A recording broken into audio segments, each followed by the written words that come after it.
brought you there? Well, a big key, and thank you, Shane, for everything. We don't have time to talk about everything, but everything. Yeah, I'm not in any way here because of a plan that I had. I studied no journalism in college. I was a proud graduate of Rutgers University, Rutgers College. Degrees actually in studio art. I'm a trained visual artist. Got involved in the Black student movement at Rutgers. At the time when I was at Rutgers, I graduated in 1983. The two most influential positions you could have as a black student on campus was chair of the Black Student Congress, which I was for a year, and editor-in-chief of the Black Voice Carta Boricua, which is a black and Latino-focused weekly newspaper talking about changed mediums at the time. And that experience becoming editor-in-chief of the Black Voice Carta Boricua, which, by the way, I got dragged kicking and screaming to. I didn't want to do that either. Was what changed my life in terms of what I wanted to do with my life for a living. But I never studied it. I just did it. I learned how to do it. I learned by doing it and being taught by people who did it well. But it also set the tone for a couple of things that are key to the things that you said about me, and especially during my tenure at Black Enterprise. I am media, what my CEO and boss, Butch Graves, calls media agnostic. I don't really care what the tool or the weapon is. Since I didn't study traditional journalism, I was never locked into I'm a TV person or I'm a radio person or I'm a magazine person or a newspaper person. I was like, you give me the weapon, I want to know how to use it, because the goal is to inform and empower, in my case, black people, but people in general. And so that was the foundation that led to me coming to Black Enterprise. And I don't take credit for a lot. I mean, 99% of the credit goes to our late founder, Earl Graves Sr. But what he did is he got young people. I was 26 when I got to Black Enterprise.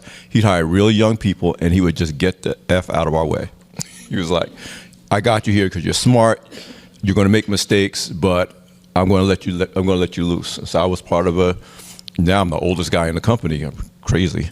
But at the time, I was part of this young cohort of 20-somethings that he would hire and just let us, he gave us guidelines for what Black Enterprise stood for, but beyond that, he let us do what we wanted to do. So the two things that I will take credit for, I was the first person at Black Enterprise to really dive deep into social media, even though I didn't know what it was going to mean.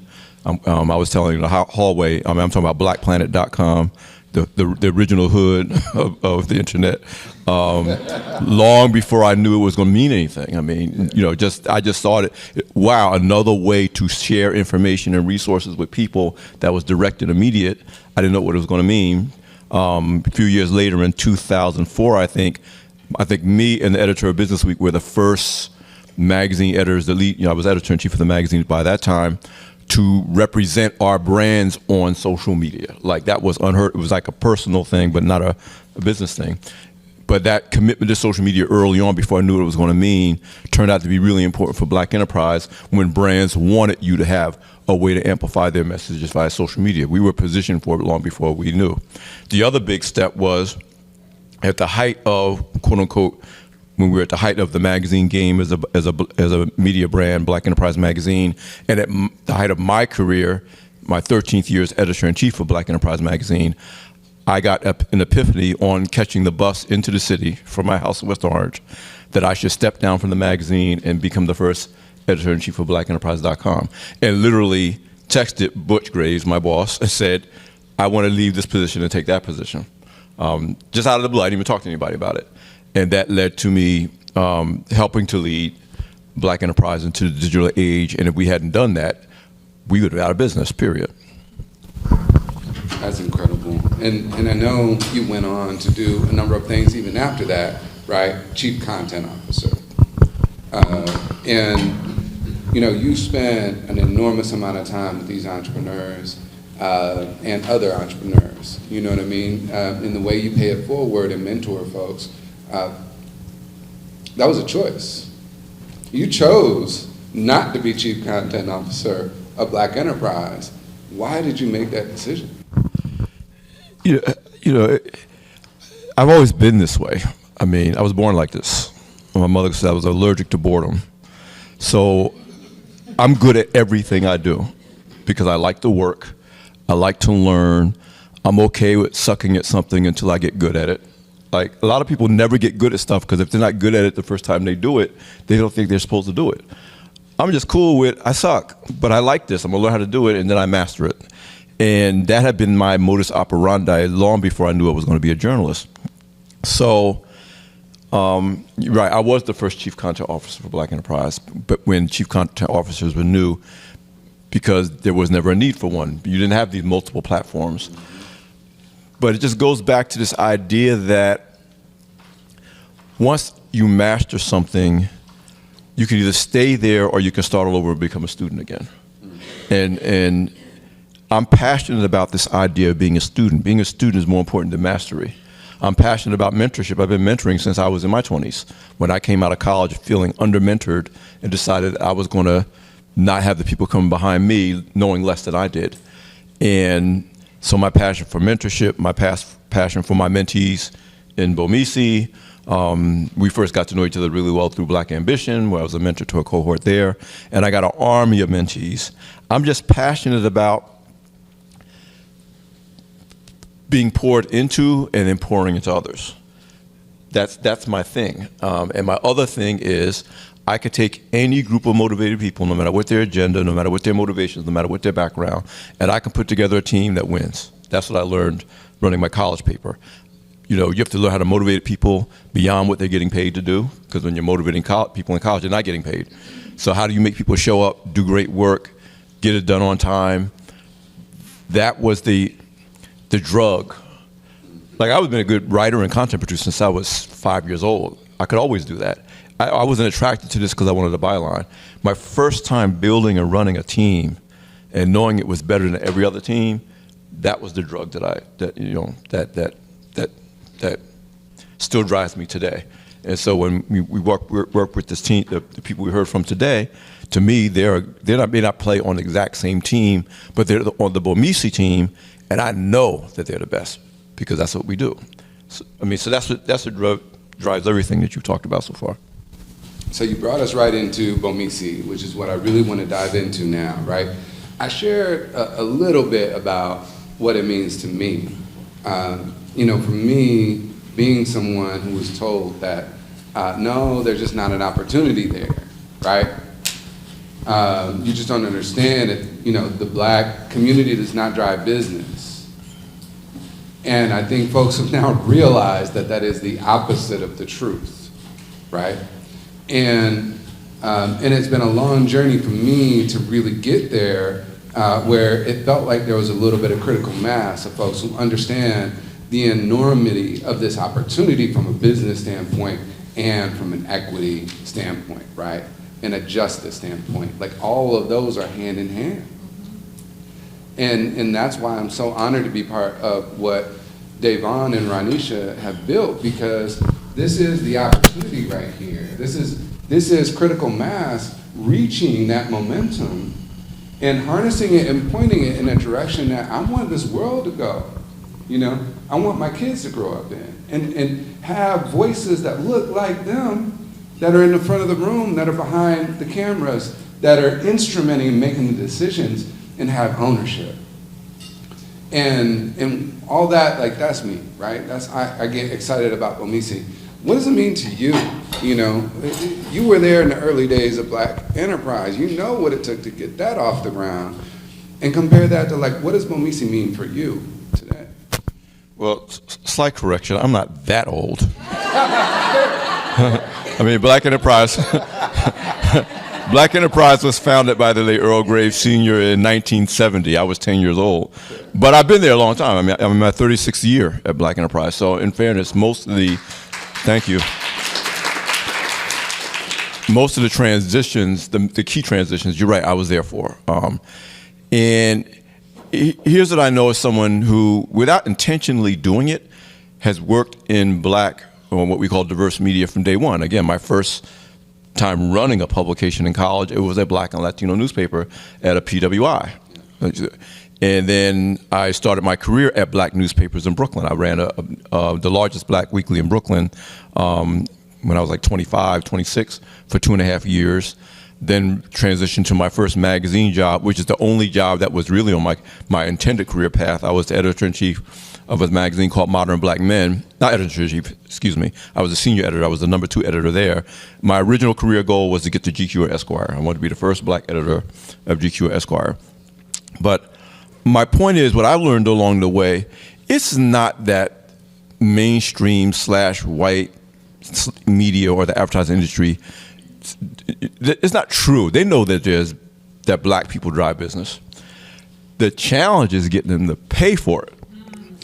It's like when it was free for the first 200 years or 300 or 400 years, it was like the idea that I actually have to invest money to reach that market, that I have to actually cater to them, that I have to talk to them, that I have to pay for it. You're telling me I got to spend money with these media entrepreneurs? Like, why? I didn't have to, and that's the battle that, John Johnson, the founder of Ebony, started fighting, nearly 100 years ago now. That's the battle that Earl Graves, the founder of Black Enterprise, or Clarence Smith and Ed Lewis did with Essence in 1970, the same year Black. That's the battle. It's getting them to say, one, you should pay to reach our market, and two, you should pay at the same rate that you would pay to reach white people. That whatever money you would spend to reach white people of that same demographic, that same level of college education, that same income level, you should pay us to reach those audiences in the same way. And that's the battle that's been fought. It's the business side. Nobody disputes really that black people can talk to black people more effectively than other people, or that Latino women can talk to Latino women more effectively than everybody else. Nobody disputes that. What they dispute is, should I actually have to pay you when I can go through a larger entity that reaches all of you? Why should I have to go through your door and pay for the privilege of going through your door? And that's the battle that we fight. That part. I mean, here's what really got me. When I came to Black Enterprise, I figured I'd do 2 years and then get on my way to Esquire GQ, where I was going, because I want to be fly and I want to be in Paris and I want to be, this is a dress down day for me, just letting y'all know. I mean, the way I am is the way I've been, as I told a couple of people, since I was 4 years old. That was me. What got me at Black Enterprise, and I was not a business journalist until after I got to Black Enterprise, was recognizing that follow the money and you master every industry. Fashion, sports, comic books, I'm a big comic book guy, movies. And once I realized that money and where the money goes is the key to everything, and by the way, it's the key to the measuring of black progress in America, it's where the money goes. It's not who we get to sit next to in class, it's not what water fountain we get to drink out of. Those are all symptoms, but the core measure of progress or lack of progress in America is where the money goes and who has control of it. And that's what got me hooked at Black Enterprise, and that's what makes me passionate about, in this case, mentoring these diverse media entrepreneurs, because their challenge isn't that they don't have the audience. That's not the problem. Their challenge is not that they don't know how to reach them. Their challenge is their challenge is, how do I make the case that, one, my audience is worth paying to get access to, and two, how do I build a mechanism to deliver that audience in a way that's profitable for me, that allows me to grow, that allows me to get rich, because black people and Latino people want to get rich too. By the way, we're not just in it for fun. We shouldn't have to apologize for wanting to be millionaires and billionaires, And so all of that is about, can we hire the people that we did hire? Can we pay them competitively? Can we do those things? But it all goes back to getting access to the money, however you measure that. I mean, I've mentored so many media entrepreneurs in the past who are like, okay, I'm writing the content, I'm supporting the website, I'm tech support, I'm building the CMS, I'm building the decks, I'm doing every job that there is, right?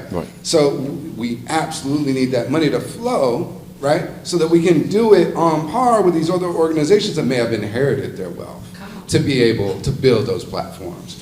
Where are we now? Talk about the media industry today, and why is this the moment that we're actually able to gather a room like this, right? See, this is where, and I can't stop singing the praises of Davon or Ronisha. I just can't.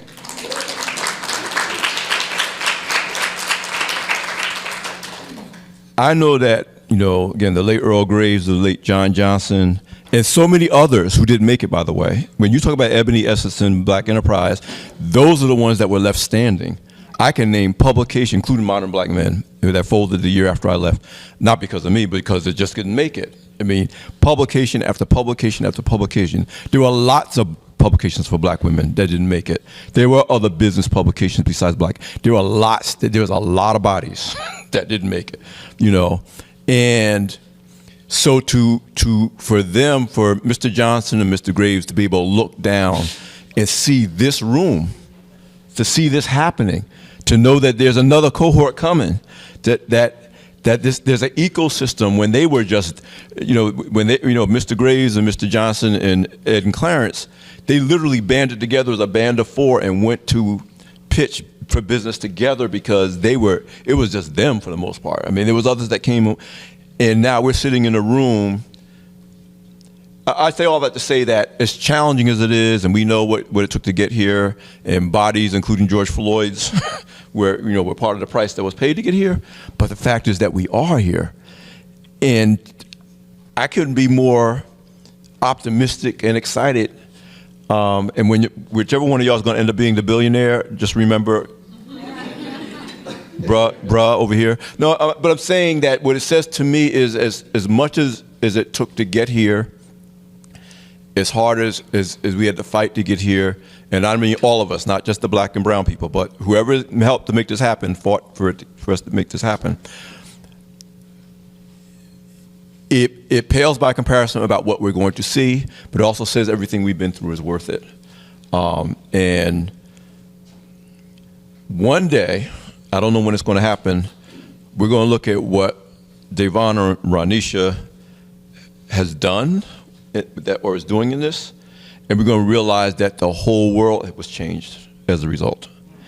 And that's why I'm down. I'm just down, I'm down for this.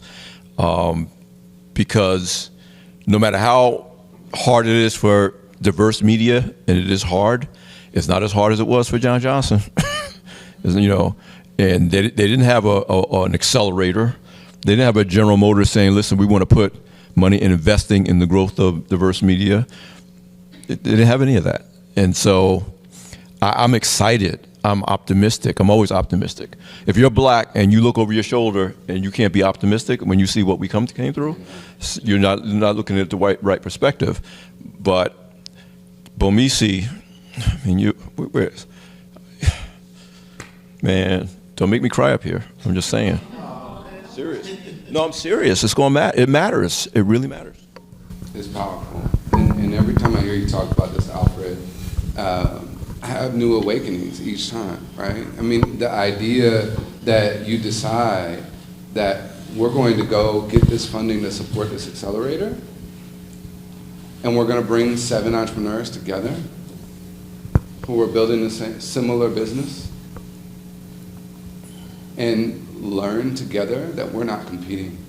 We can lock arms like Ebony and Essence and Black Enterprise did and march forward together, right?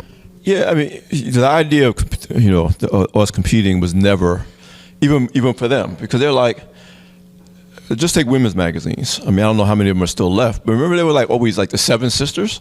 It was Elle, it was Vogue, it was Mademoiselle, it was Ladies' Home Journal. Nobody said, why do white women have 7 magazines?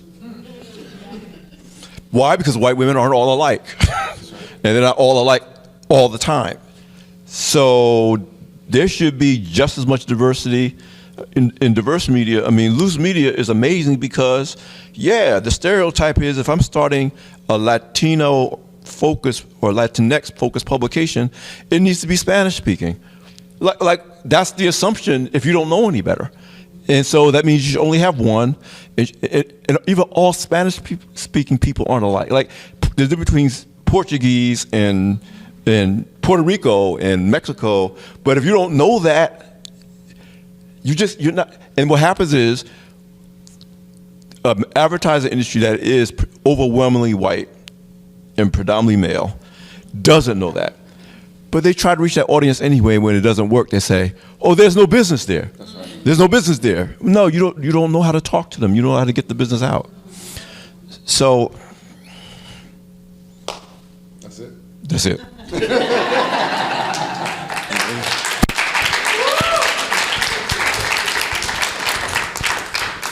So, walk us forward a little bit. We had this room today, and you alluded to it, that this is going to be a moment that we look back on, that BOMESI convening this group of folks, and the folks that were in this room for the inaugural cohort. Yeah. We're going to look back on the learning that we had and the amazing things that these publishers went on to do, that the founders went on to do, that the organization went on to do, that Alfred went on to do. Walk us forward, though, for these, this space, for these publishers. When things break their way over the next few years, what does this landscape look like? What does diverse home media landscape look like? You know what I mean? When things continue breaking our way over the next 5-10 years. Here's what we're doing. We are engineering on purpose what happened by happenstance and accident in diverse media before. The main reason why I keep using the same brands, Ebony, Black Enterprise, and Essence survived, is because those three publishers did not start out thinking as content people. It was always a business proposition. And they learned the business of media, in the case of John Johnson, and the way he invented the whole idea of targeting media to a particular ethnic group didn't exist before John Johnson. Targeted media that we accept as regular business now, that was a new thing. Before it was one size fits all media. It was life, it was time. Everybody read the same thing. So my point is, Earl Graves was a real estate salesperson. He was a salesperson. He pursued launching Black Enterprise not as a content proposition. It was a business proposition. Then he hired content people like me and Derek Dingle and Cheryl Hill Tucker and other legends in the magazine business to bring the content. What the BOMESI Accelerator is doing, and what I've done, this is the first time I've ever done it for media entrepreneurs. I've been coaching and mentoring entrepreneurs in general for 30 years. This is my first time coaching and mentoring media entrepreneurs about understanding the business. How do you build a business that, yeah, you're passionate about the content, you're passionate about the audience, but when all is said and done, it's about the business. And the Accelerator creates the opportunity for this cohort and future cohorts to learn the business. And of course, once they learn the business, it becomes part of the culture of media entrepreneurship for diverse publishers. And that means there's going to be other people who come up under them who don't have to go to an accelerator to learn the business, who understand sales and marketing and ad ops and the difference between direct sales and programmatic. So we're not talking about just serving these audiences that deserve to be served. We're talking about building a critical mass of business understanding that can be replicated and duplicated, so that not only will you have diverse entrepreneurs who can build brands and serve markets that don't even exist yet, but you're also talking about creating a critical group mass of diverse people who can go into mainstream agencies, mainstream publishing companies, because we're woefully underrepresented there too, and actually understand how to deliver the numbers. Because when it's all said and done, you got to deliver to audiences. Yeah, you could tell a wonderful song and dance about how your audience loves you more than they love everybody else, but once a brand starts putting money on the table, they're going to be measuring the results. And if you don't understand the business of media, then you're going to, again, underdeliver, and then they're going to say, well, there's no money in this space. So my point is, the most important part of this accelerator's existence is to demystify what it means to build a profitable, money-making media company, regardless of who you're serving. And once you solve that equation, we can replicate that all day long. And that's why it's not so much that Curvy Fashionista is going to serve, or Parlay is going to be a big brand. It's about these media entrepreneurs being kind of the prototype for what a media entrepreneur looks like in the 21st century. So we can't count it on one hand. John Johnson, Earl Graves, Clarence and Ed Lewis, and people, you might be able to name one or two more. It should be too many to count. It should be too many to count. Most of us can't name the 5 founders of any other mainstream media brand because it's too many to count. It's too many to matter. And so that's the business orientation, the emphasis on how do you build this as a business that can deliver on the promises, not that you just make, the promises you make to your audience, which is a content conversation. How do you deliver on the promise you make to your brands? How do you deliver to GM? How do you deliver to the agencies that represent GM? Because if you don't deliver, they're not going to come back. George Floyd can't get murdered every year. In between those types of watershed events that triggers corporate America's response, there has to be ongoing blocking and tackling that keeps the momentum going, because when all is said and done, COVID or the Black Lives Matter movement, or in Mr. Graves' generation, the civil rights movement led by Dr. King, does trigger a change in a trend and opens doors. But in between those events, we got to deliver. We got to be able to deliver. And you can't do that if you don't understand how the business works. And it's been so amazing to work with you on this, because every time we'll have a conversation about the key elements of the curriculum, Alfred will be like, these folks don't have a problem creating content and engaging their audience in an authentic way. They deeply understand their audience. They are tapped in. They know exactly how to engage. And that's what you saw in these presentations today. What we need to demystify is how business decisions get made. And Davon said this to me, you need to just get those insertion orders. Like what it takes to get that insertion order, right? And demystifying that in our communities is so important. Like we've looked at, I've mentored in how many tech accelerators, but to have a media accelerator when storytelling is such a key part of our life, of our societies, of our communities. What do you think was the impact? And I think we have to wrap up soon. Sam's gonna give me the look. What is the impact? You think back on, you mentioned all these folks that came out of Black Enterprise alone and went on to do amazing things. What was the impact then, and what does that mean for the impact now that's in front of us? Well, again, if you lasted long enough in let's say a Black Enterprise, you got to see how the donuts were made. Like, I was never in sales, but technically I was, because once I became a senior executive and the editor-in-chief, I had to help make the sales case to brands. And that means I had to understand what we had to deliver. And when we didn't deliver, the salesperson didn't catch it. I caught it. Like, why didn't we deliver those numbers? Why didn't we deliver that audience? So, especially in the age of digital, if I can just go back a little bit, the thing about traditional media is that the tools for measurement were they were the best that we had, like the Audit Bureau circulation that said, yeah, well, this many people read the magazine and this many people saw your ad, but there was no real way to tell whether that ad made a difference. So it was easier for all media, and certainly diverse media, to say, well, you should buy an ad in Black Enterprise, and because it's the right thing to do. And it looks right. And yes, we had the Audit Bureau circulation numbers. What we've learned and what we have the chance to do in the current environment, it's not just about getting the insertion order on the front end. It's about knowing you can deliver on the back end, because you don't get paid until the audience delivers. And before, you paid up front, and people got the ad, and once the ad ran, you were done. Now you get the order, but you're not getting paid until the impressions are delivered. You ain't getting that money. And so what this means to me, both people like me who has grown up and navigated this transition from working on a college newspaper to working in a fully digital multimedia environment, is that I've had the chance to learn along the way, what does it mean to deliver so you can make more money?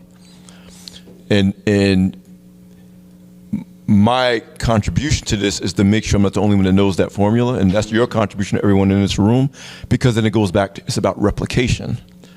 It's not about the 2 or 3 brands that survive, it's about enough people surviving and they make enough money to replicate. And that's, to me, what this all means, that at some point, the industry keeps changing every day. I mean, we're all about AI is now impacting everything, but we have to stay in a space where we understand how do you make money. If you understand that, you can figure out the rest. And to me, that's the legacy of Earl Graves. That's the legacy that these entrepreneurs will leave. That'll be the legacy of BOMESI when all is said and done. And this is not the only one cohort. I mean, this is going to be geometrically expanded. So we're all gathered in this room. What can I do? What can the folks in this room do? What can we do to contribute to that movement, to contribute to the success of these publishers, these entrepreneurs? What can we do to support them? I think the most important thing we can do, especially if you either work at a quote-unquote mainstream agency, mainstream being code for white, or more importantly, a large corporation that spends media dollars, is to at least admit what's true. It's not that you get evidence and you decide to do something and then you decide to do it.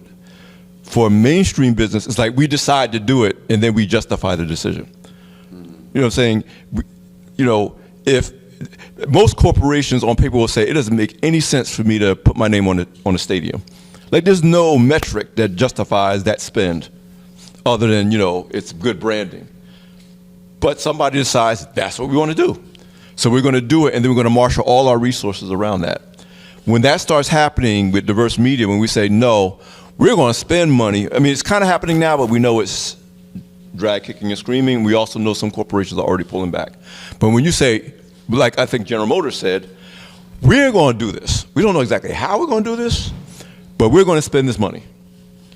And then we're on the back end, we're going to figure out how to make it work. And it maybe won't work well the first time. And maybe, maybe we'll figure it out. My point is, we know we've made it when, I'll put it this way, great way. When a black entrepreneur can be mediocre, and mediocre is not bad, it's just not great, and still be as successful as a white media executive can be, or white entrepreneur can be, that mediocrity is still rewarded across the board, that I could be a mediocre woman and still get rewarded like a mediocre man. That's when we know we're making it. And right now, black excellence has its place. I'm not suggesting we should do less than our best.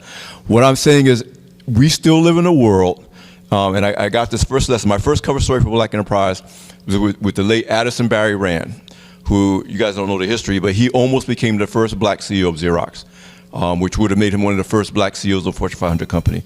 He didn't get there. He ended up being CEO of Avis, so he got there, but at a different company.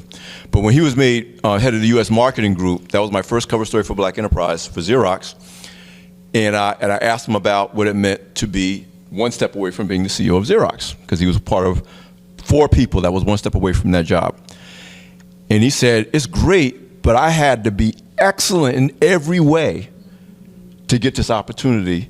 And there are 30 vice presidents, white and male, who are just okay.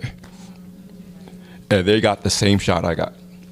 I can't make any mistakes. I got to be perfect. And these entrepreneurs, when all said and done, for all that BOMESI is doing for them, for all that we've tried to do for them, they're going to go into environments where they can't make any mistakes without somebody saying, well, maybe we shouldn't have spent that money with Luce, or maybe we shouldn't. Maybe, BK, Reader, whereas there are lots of their counterparts who are white and male, or, not necessarily white and male like they're startups at this size, but who can make the same mistake, and the presumption is if they don't deliver, that's an aberration. Whereas if we don't deliver, that's the standard, and we got to prove that it's not.